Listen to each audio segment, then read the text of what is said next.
Kita diminta menyelidiki firman Tuhan, mempelajari Alkitab. Tujuannya adalah untuk mengenal Allah dan bertumbuh dalam hubungan kita dengan Tuhan. Itu harusnya tujuan kita mempelajari Alkitab. Apa artinya? Jangan sampai ketika kita mempelajari Alkitab, itu menjadi kebanggaan atau kesombongan bagi kita. Karena bukan itu tujuan dari mempelajari Alkitab. Apalagi kalau yang kita baca itu adalah alat bagi kita untuk menghakimi orang lain. Bukan itu tujuan kita mempelajari Alkitab.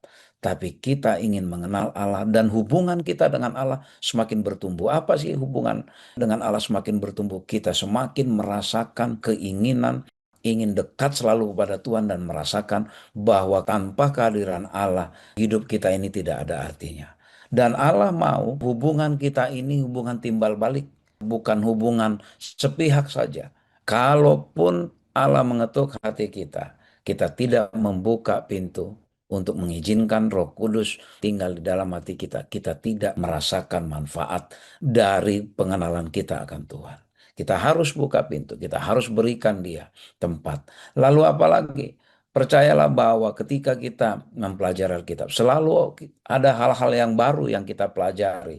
Ada hal-hal yang bermakna yang membuat kita semakin merasakan perlunya kita dekat dengan Tuhan. Kemudian ketika kita mempelajari Alkitab, hati-hati jangan sampai kita memilih ayat-ayat agar sesuai dengan opini atau pemikiran kita. Lalu opini kita itu kita pakai untuk membenarkan diri kita dan kita pakai untuk menyalahkan orang lain. Jangan sampai seperti itu.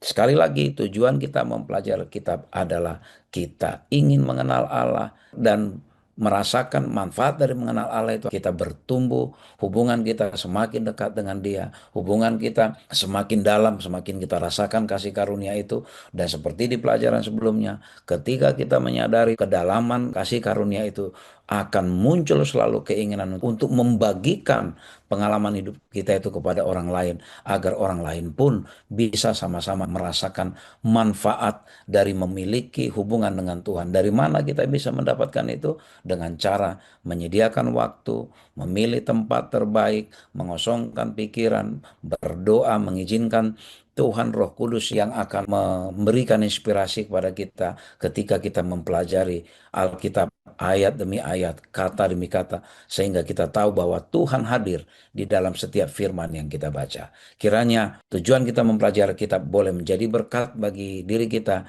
dan juga bagi orang lain.